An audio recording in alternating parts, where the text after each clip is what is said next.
Episode 17. Tonks hurried past Dumbledore and Harry into the yard.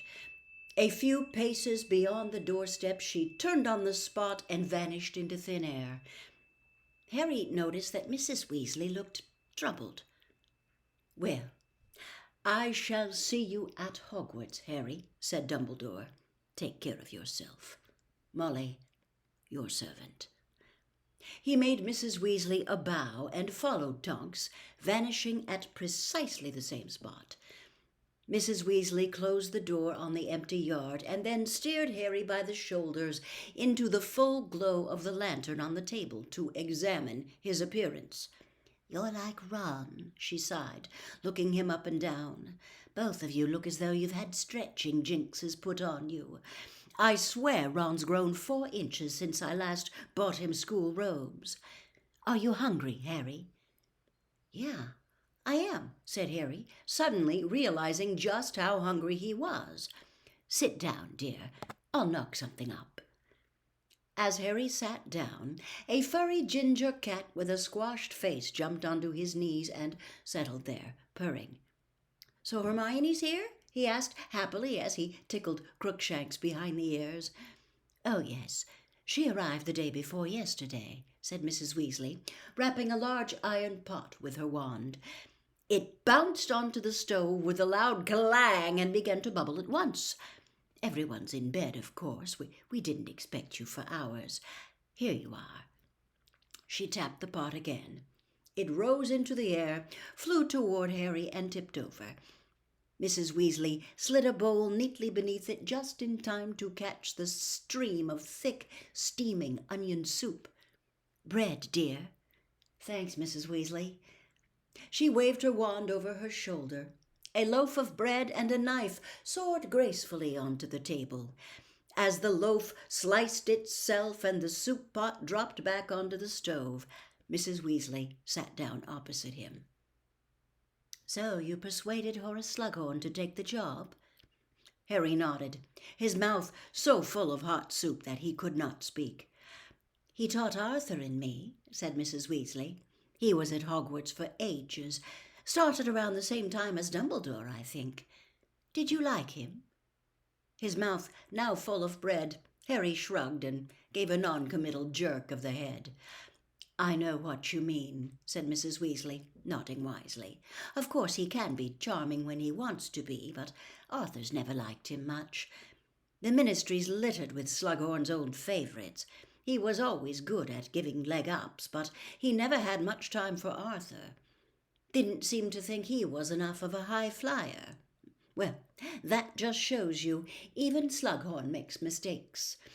I don't know whether Ron's told you in any of his letters. It's only just happened, but Arthur's been promoted." It could not have been clearer that Mrs. Weasley had been bursting to say this. Harry swallowed a large amount of hot soup and thought he could feel his throat blistering. "That's great!" he gasped.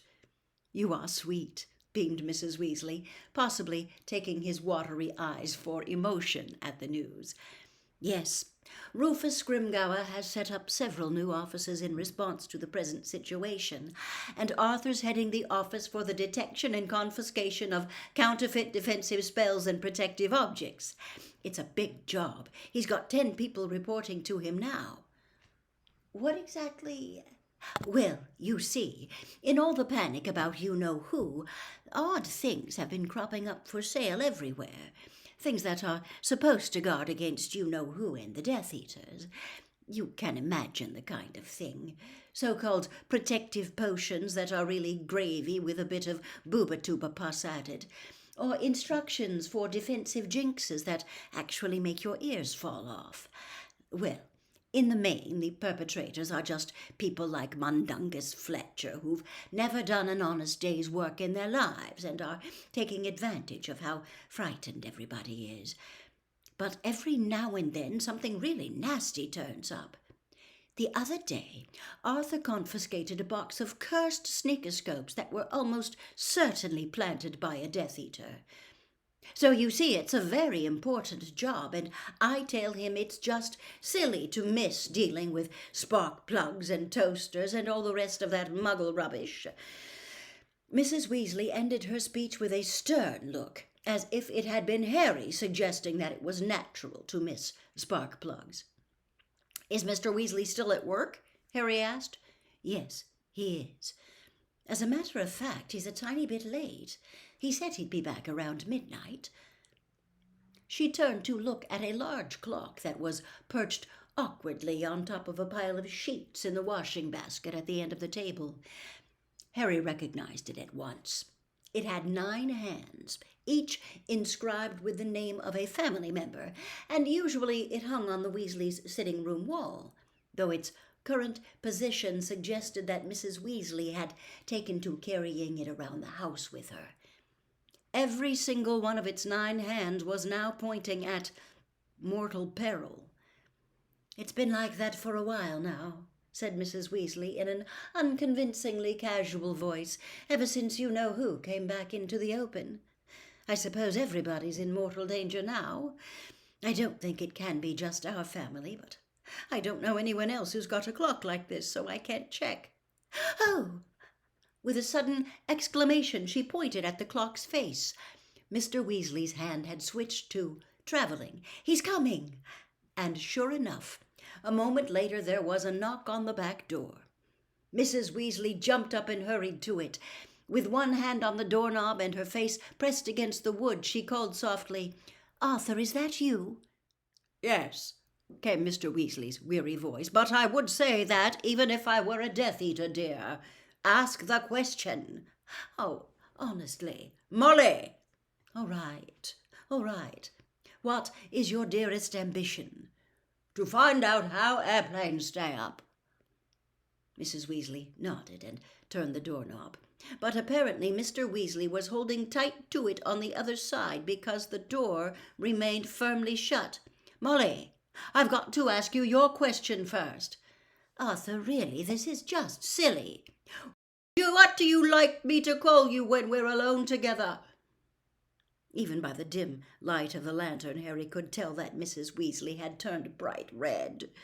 He himself felt suddenly warm around the ears and neck, and hastily gulped soup, clattering his spoon as loudly as he could against the bowl. "Molly Wobbles," whispered a mortified Mrs. Weasley into the crack at the edge of the door. "Correct," said Mr. Weasley. "Now you can let me in." Mrs. Weasley opened the door to reveal her husband, a thin, balding, red-haired wizard wearing horn-rimmed spectacles and a long, dusty traveling cloak. "I still don't see why we have to go through that every time you come home," said Mrs. Weasley, still pink in the face as she helped her husband out of his cloak. "I mean, a Death Eater might have forced the answer out of you before impersonating you." "I know, dear, but it's ministry procedure, and I have to set an example. Something smells good. Onion soup." Mr. Weasley turned hopefully in the direction of the table. "Harry, we didn't expect you until morning." They shook hands, and Mr. Weasley dropped into the chair beside Harry as Mrs. Weasley set a bowl of soup in front of him, too. "Thanks, Molly. It's been a tough night. Some idiot started selling metamorph medals. Just sling them around your neck and you'll be able to change your appearance at will. 100,000 disguises, all for 10 galleons. And what really happens when you put them on? Mostly you just turn a fairly unpleasant orange color, but a couple of people have sprouted tentacle-like warts all over their bodies, as if St. Mungo's didn't have enough to do already." "It sounds like the sort of thing Fred and George would find funny," said Mrs. Weasley hesitantly. "Are you sure?" "Of course I am," said Mr. Weasley. "The boys wouldn't do anything like that now, not when people are desperate for protection." "So is that why you're late? Metamorph medals?" "No, we got wind of a nasty backfiring jinx down in Elephant and Castle, but luckily the magical law enforcement squad had sorted it out by the time we got there." Harry stifled a yawn behind his hand. "Bed," said an undeceived Mrs. Weasley at once. "I've got Fred and George's room all ready for you. You'll have it to yourself.